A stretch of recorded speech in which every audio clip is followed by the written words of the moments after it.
How you guys doing? All right, I hope you guys are doing great. Good morning. My name is Kez McCorvy. I want to do this first before I do anything. My lovely wife is here with me today, Miss McCorvey, Lois McCorvey. Yep. And so yes, she came to encourage me. All right, and I'll tell you a little bit about myself. Yes, I'm not from Tallahassee. Came from Mississippi. Came over here to play football. Played football for a couple of years, and got a chance to play professional football and all that kind of good stuff. Been in this community for a couple of years. Currently, what I do is I run a foundation in town. Before that, I was a part of another foundation, Fellowship of Christian Athletes, for the last 10 years. And which I worked at in full-time ministry with Fellowship of Christian Athletes. And now I have my own foundation, Legacy Playmakers, where we actually go and minister on the elementary campuses. So we have 3 campuses here in town, one right down the street, Astoria Park, where we go and minister to those kids through sports. And so, I used to ask myself, okay, kids, you too old, you think you cool, but the kids don't think you cool. But guess what? When I have that coach whistle on my shirt, guess what? I am now cool. Why? Because I'm coach.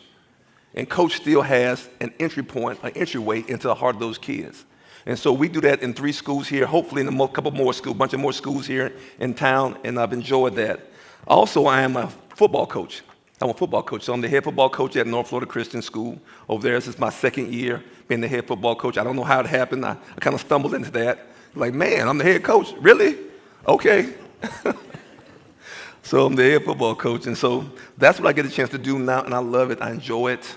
I enjoy the interaction with the kids. I enjoy being able to get a chance to influence those guys, a lot like I was influenced to as well. You usually do this right here. You repeat what's been done in your life, and I get a chance to do that. I played for a great coach in college, Coach Bobby Bowden. I got a chance to spend a lot of time with him. Let that sink in. And I was influenced by him, and it was authentic, And then I got a chance when he retired. I got a chance to go with him on some of his trips when he would go and speak too, as well. So I was just kind of his chauffeur, But that was great because I got a chance to experience some of the things that were going on with him and how he ministered, and so that was fantastic. All right, let's get to the point here. All right, if you don't mind, can I pray before we get started? All right, let me do that. All right, bow heads. Dear God, Father, I just thank you for this opportunity today, God, Father. I pray that you would express yourself through any words that I might say, God, Father. Help me to speak your truth, God, Father. Help me to speak as if you were here, God, Father. Help me to touch the hearts of people, Father, that you love and you are desiring to speak a word to, God, Father. So we just thank you for the day, God, Father. I pray for every person in this crowd, God, every person that's watching online, that they would receive exactly what God has for them. In Jesus' holy name, amen. All right. Now, my goal is to speak to you like I'll speak to my football players. Now, I'm hard on them, too, now, so forgive me if I'm hard on you now. All right. My sermon is really about the flesh versus the spirit. God has really been stirring me up about the flesh versus the spirit. And really, that's another word you can use for it, carnality, right? Carnal, the carnal mind versus the spiritual mind. And it's been a big battle over that, man, of those 2 things, right, that you have in your life, which is those 2 things. I'll be talking about a couple different Bible verses, Daniel, Luke, and John. I'll give you the Bible verses as we go along. The first one is this right here. It's Daniel 10:12, and I'm going to tell you about it in a second, okay? Do you know that God is not speaking with words that can be interpreted? You know that God doesn't speak with words. God doesn't speak English. He doesn't speak French. He doesn't speak Spanish. He don't speak, Portuguese or whatever other language. God doesn't speak that. God speaks heart. God speaks heart. I didn't realize that for a long time. I'm speaking, and I started to realize as I read the word, man, God is speaking through our heart, his heart. God doesn't, and then you can't, sometimes with me, I can give you a false look, right? I can tell you something. I can make you think I'm happy when I'm not, or I can make you think I'm excited about what you got to say, and I'm really not. But you can't do that with God, because God, he speaks heart. He knows exactly what's going on. You can't fool him. You can't trick him. You can't deceive him. All right, because he speaks right to your very heart. Daniel 10:12. Okay, I don't know if you guys are familiar with Daniel 10:12. I'm going to go ahead and read it here real quick. Well, all right. Then he said to me, "Fear not, Daniel, from the first day that you set your heart to understand and humble yourself before God, Your word has been heard, and I have come because of your word. Before Daniel even prayed a word, God heard his heart. It said the angel was sent out. Before Daniel even said a word, he was sent out. And that led me to understand that God hears our heart. He hears our heart. He hears our heart. God didn't wait on his polished words. He didn't wait on him for religious performance. He didn't wait to respond for something deeper. He didn't wait for the 5 points. He didn't wait him to bow his head 7 times. He didn't wait for that stuff like that. God heard his heart. God heard his heart. But before Daniel finished speaking, God had already heard his heart posture. And I want to do this right here. Many people think God is primarily concerned with occupation, title, success, image, church appearance, outward behavior. Many people think that God is concerned about that stuff. Really, God is concerned about our heart. God is more interested in our association than our occupation. It took a long time for me to figure that out. God is more interested in our association than our occupation. Not what you're doing, but who you're connected to. Not even the people, but him first. Him first. I said this earlier, God's language is heart. Jesus called it spirit and truth. He called it spirit and truth. Again, you can fool people externally. You can perform publicly. You can impress religious people, right, with religious stuff. I've done it all. I feel like I've done it all. I put on the face. In front of people, I'm smiling. Kez, you good? I'm great. I'm fabulous. But heaven reads our heart. Heaven reads our heart. God reads our heart. God knows the things I struggle with.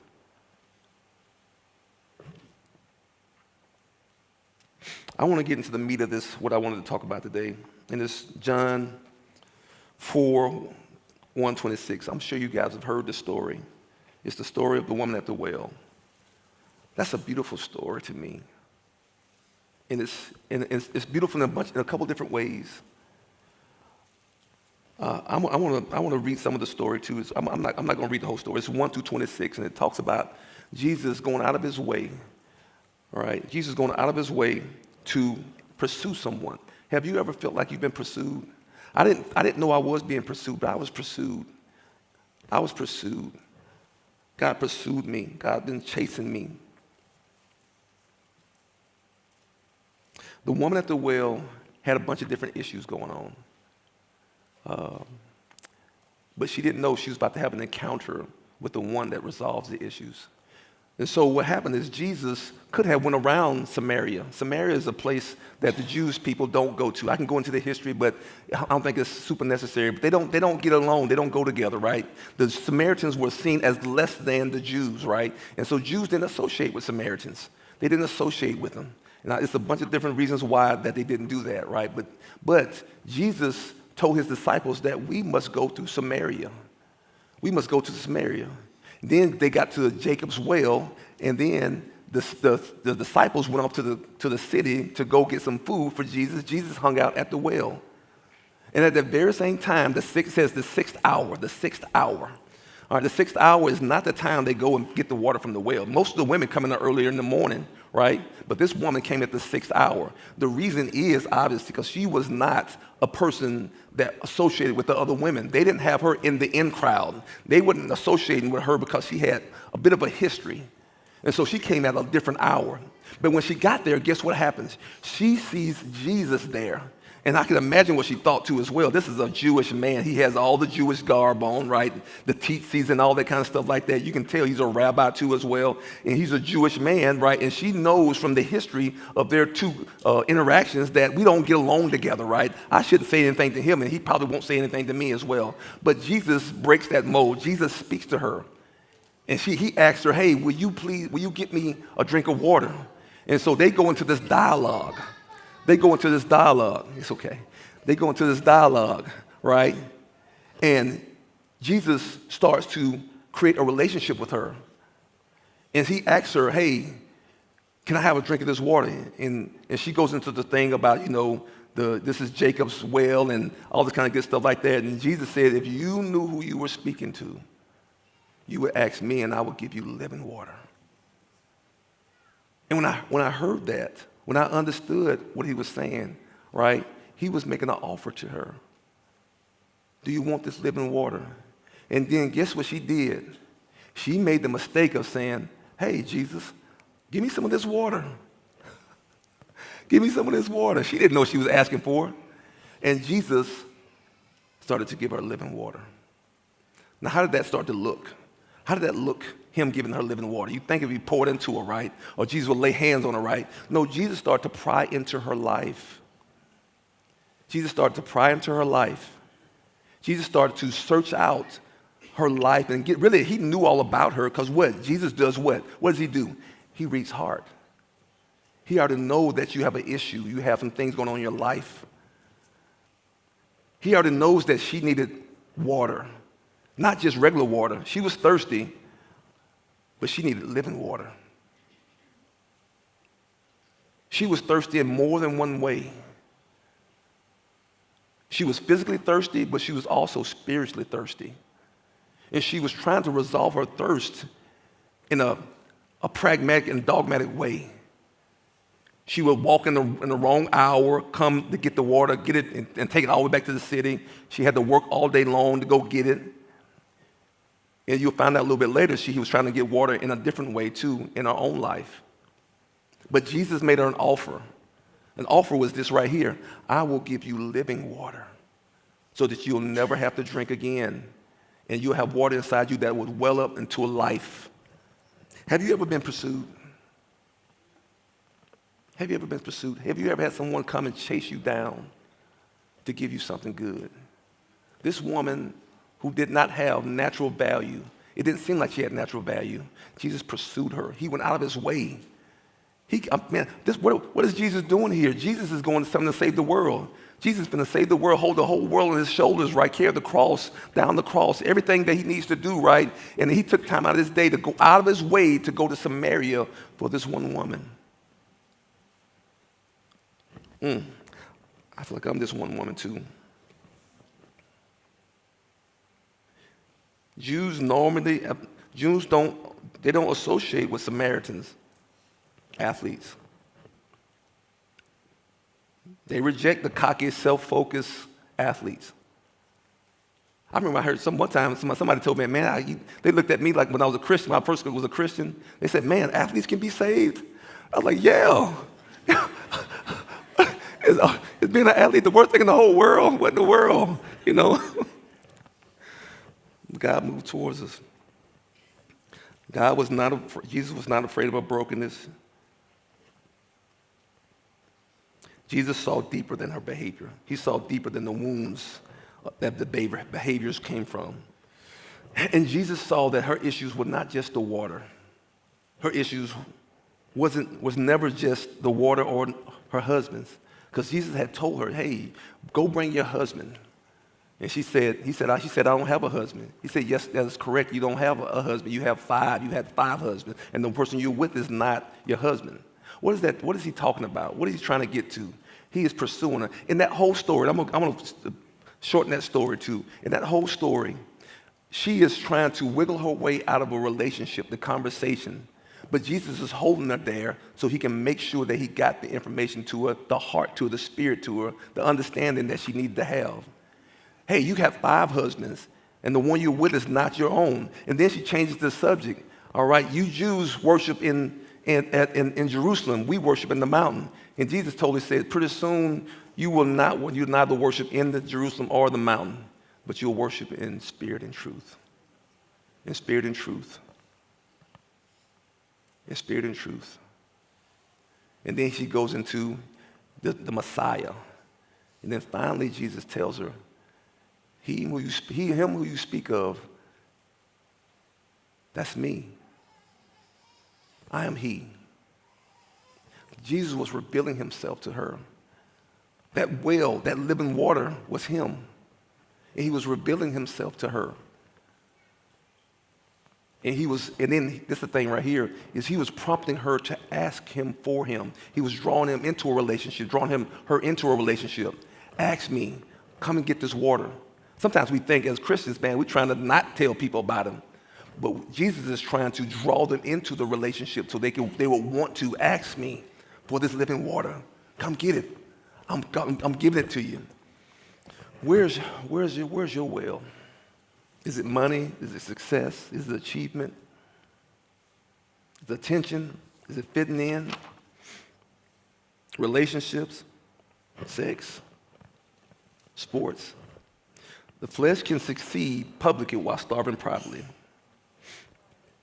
All right. Who here is a FSU football fan? All right. Anybody here watch me play football too as well? Can I say this right here? You thought I was winning at FSU. From the outside, you thought I was winning. From the outside, you thought I was winning. I really wasn't. Why? Why was I not winning? My record at Florida State was, I think it was 54. I'm not even sure. 54, 4-1. That's a lot of winning. It sounds good. It does. It sounds good, but I really wasn't winning. Know what I was doing? I was going to get water. I was going to get water. I want to tell you guys my story real quick. I grew up in Mississippi, all right? Grew up in a single father family, right? And I struggled early. When I grew up in a very tough situation, poor, all the kind of good stuff you can say about, just the things that you would struggle with. Everybody's got something, right? And I had my struggles too as well. I stuttered, I talked fast, right? All the different things, right? And I struggled.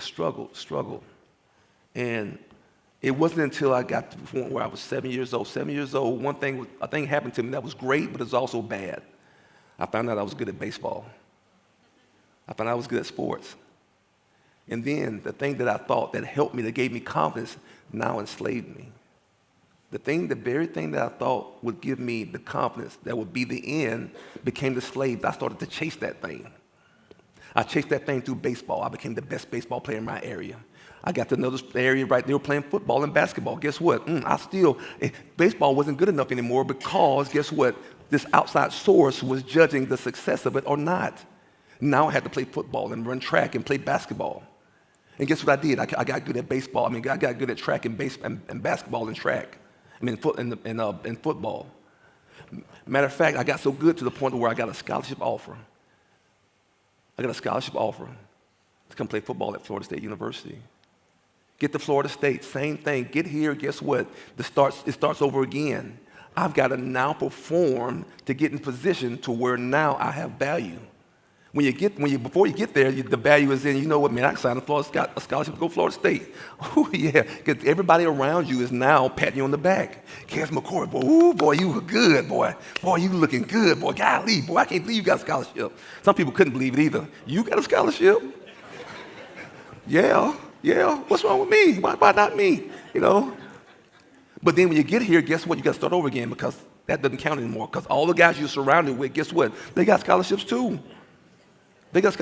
Now you got to do something new now. I got to start.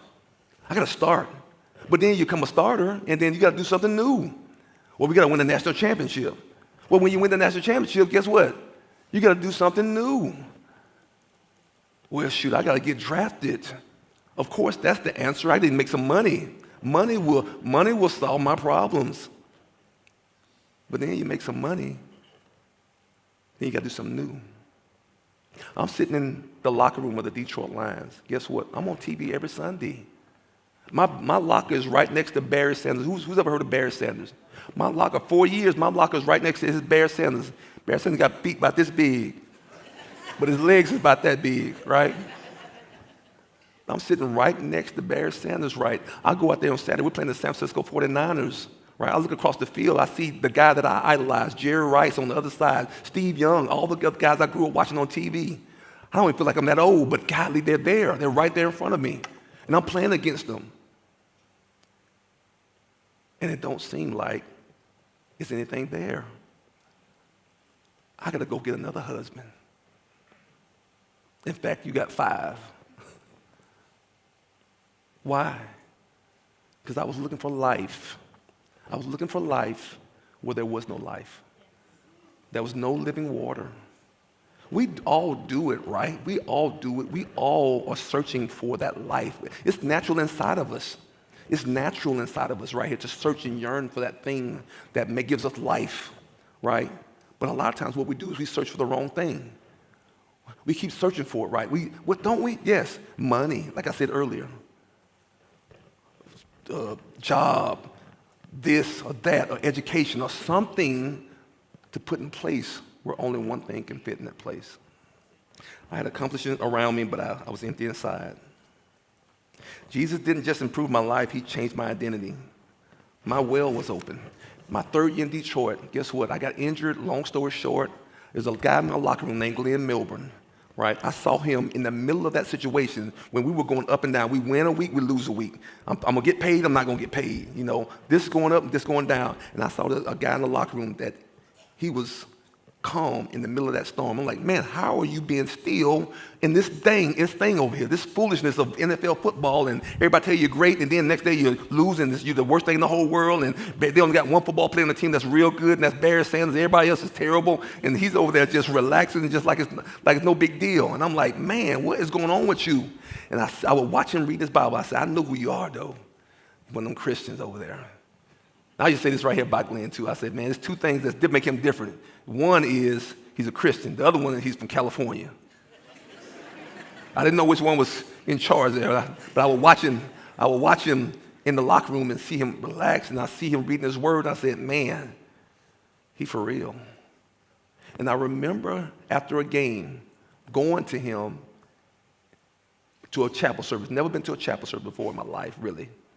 Going to him on a chapel service and catching him after chapel service. And I remember telling him, hey, man, I want what you got. I want what you got. I don't want your car. I don't want your money. I want that peace that you have. I want that purpose that you seemingly have. I want that. Changed my life. Changed my life. Yep, the woman at the well, she thought she needed water. She thought she needed a husband. She just needed Jesus. There's nothing wrong with the need, but we have to fill it correctly. She needed him, and he said, I am he, at the end of that. What well do we keep returning to? That's a question. Internally, I want you to ask yourself, what well do you keep returning to? What are you using to cover your pain? What are you asking to carry? What are you asking to carry your identity besides God, in place of God? The flesh is always thirsty. All right, let me move on. This is part 2 right here. Love this story too as well, because this story is about Jesus right here. How do we properly navigate that process? How do we properly navigate this process right here? All right, Gospel of Luke 4, 1 through 12. Go back and read it. I'm not going to read it right now, but Jesus he's been fasting for 40 days. He's been in the wilderness, right? He's been fasting for 40 days, all right? He's hungry. If you fast for 40 days, guess what? You're hungry, all right? I don't know nobody that fasted 40 days ever except Jesus, right? And the devil comes to him and he tempts him with what? He says, turn these rocks, these stones to bread. And then Jesus defends himself and says, man does not live by bread alone, but every word that proceeds from the mouth of God. The devil came to him with what? Flesh. Your flesh is screaming. Take care of it. All right? Jesus came back with the Spirit. Man does not live by bread alone, but every word that proceeds from the mouth of God. And it gives us clues to how this thing works. It gives clues to the devil, first of all. How does the devil come and attack us, right? Through our flesh, through our carnality, right? Our needs that are legitimate, right? But guess what?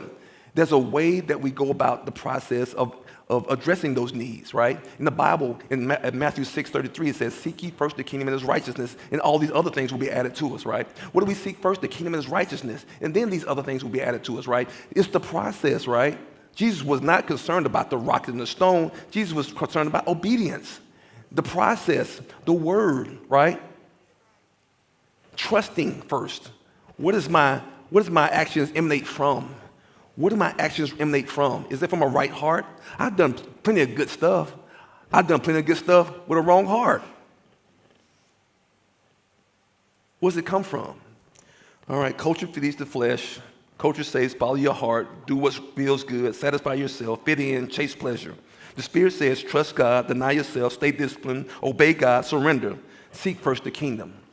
I'm telling a football story. Can I tell you a football story? I love football stories. All right, that 1993 team, I was the leading receiver, had about 1,000 yards, 500 yards more than everybody else. And I didn't start. Starter, for you guys don't know in football, starter is the prime position. That means you're the guy that's in the game first. It's a prestigious position, right? And you would think a guy that's All-American would be the starter, but I didn't start. I had 500 yards more than everybody else, and I didn't start. And I say that to say this right here. My flesh wanted the recognition of being a starter. My flesh wanted that. But the team required surrender. Championship teams cannot be led by emotion. If you're going to do anything great, guess what? You can't be led by emotion. There's a spirit. And I didn't make that choice. Guess who made that choice for me? Bobby Bowden. I didn't make that choice because I'd have been starting if it was up to me. I'm starting. Bobby said, Kez, you're going to sit over here until we need you. All right? But what did that produce? Championship. What did that produce? It produced a championship. Discipline matters, sacrifice matters, conditioning matters. I wanted to do this right here, my last little minute right here. I got this last story here. I want to talk about Nicodemus. John 3, 1 through 15. Nicodemus came to Jesus. He had spoken to Jesus. He came by night, obviously, right? It's a tough situation for Nicodemus to come in there. It's a tough situation. I can't go against my friends. I can't go against my buddies. I can't go against my sect, right? So I'm going to come at night. I'm going to come at night. And like he came with respect. Jesus, I know that you are from God. I know nobody can do the things that you do, right? Nobody can do these things unless they're from God. I know this. But then Jesus started to tell him what he must do, what must happen. And he asked Jesus, he said, Jesus, what must I do to be saved? Jesus told him, you must be born again.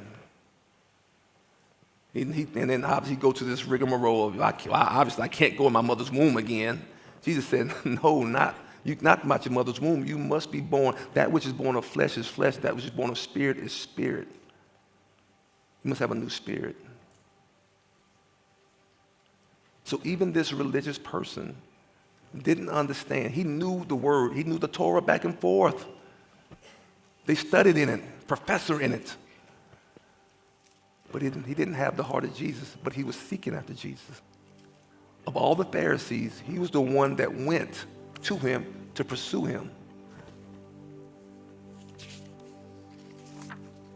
The question I would ask him, what would have happened if he had said, Jesus, show me what I can't see. He couldn't see what Jesus was talking about. He couldn't see the Spirit. Most people can't. That's just the reality of the world. Most people cannot see what God is talking about. In the Bible, Jesus always says this right here, for those who have eyes to see, let them see. For those who have ears to hear, he was constantly saying that to his disciples and the people around him. For those who have eyes to see, let them see. For those who have ears to hear, let them hear. There's something that's preventing us from seeing what God sees naturally through the heart.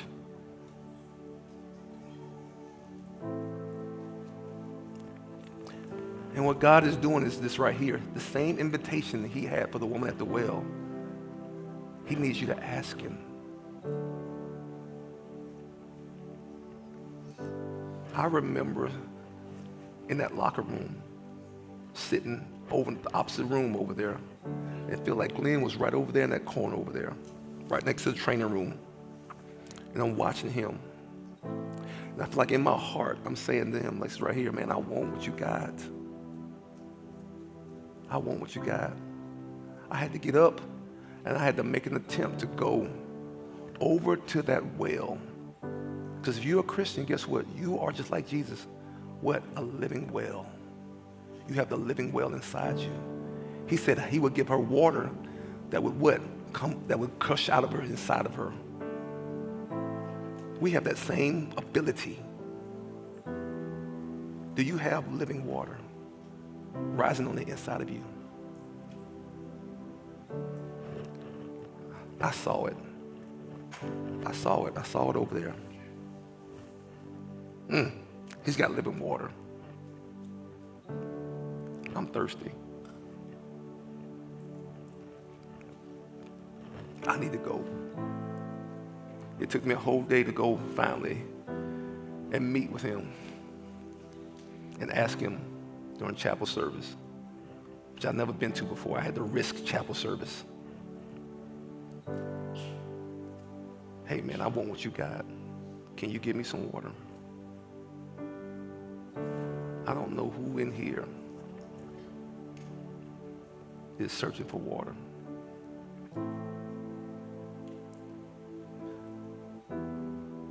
But you can ask for it.